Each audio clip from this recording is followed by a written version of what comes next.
আচ্ছা, আসসালামু আলাইকুম। ধন্যবাদ ক্লাস টিচার হুমায়রা মিস এবং নওশিন মিস, এবং আরও বেশি ধন্যবাদ প্রিন্সিপাল স্যারকে আমাকে এখানে সুযোগ দেওয়ার জন্য, কিছু বলার জন্য। আমার দুটো বাচ্চা এখানে পড়ে, আর্লি 3-তে একজন এবং আর লেভেল 1-এ এখন আছে ছেলে।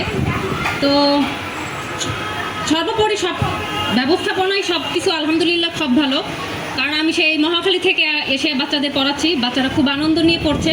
এটা হচ্ছে সবচেয়ে বড় জিনিস আমার কাছে। হচ্ছে বাচ্চাদের প্লেস কোনো ম্যাটার না, বাচ্চারা আনন্দ নিয়ে পড়বে, সেটাই আমার কাছে সবচেয়ে বড় পাওয়া। আর আরেকটা জিনিস স্যারের, আমি সবসময় স্টেজে যদি ওঠানোর সৌভাগ্য হয় তো স্যারের কাছে একটাই রিকোয়েস্ট করি সবসময়, যে কিছু মানে কি বলবো, পড়াশোনায় বা ক্লাসে কিছু সংযোজন করার জন্য আমি একটু স্যারকে বলি, কারণ এটাই হচ্ছে মাধ্যম। স্যার রুমে যেহেতু আমরা বলি, বাট এখানে বললে হয়তো বা একটু স্যার একটু বেশি সেটাকে গ্রাহ্য করবে, এর জন্য এখানে বলা।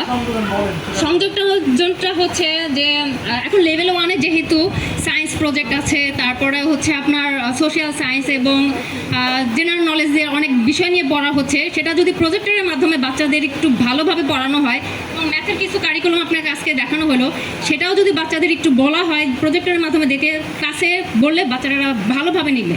আমরা বাসায় চেষ্টা করি, আমরা আপনার হচ্ছে টিভি দেই, ইউটিউবে দেখাই, বাট ক্লাসে যেটা নেয় বাচ্চারা কিন্তু বাসায় সেটা আপনার 100 দিনও নিবে না, ক্লাসে যেটা 2 দিনে নিতে পারে। তো স্যারের কাছে এটা রিকোয়েস্ট থাকবে যে যেহেতু সামনেও আমার বাচ্চারা লেভেল 1-এ উঠবে মেয়ে, তো এটা যেন একটু স্যার একটু সংযোজন করে।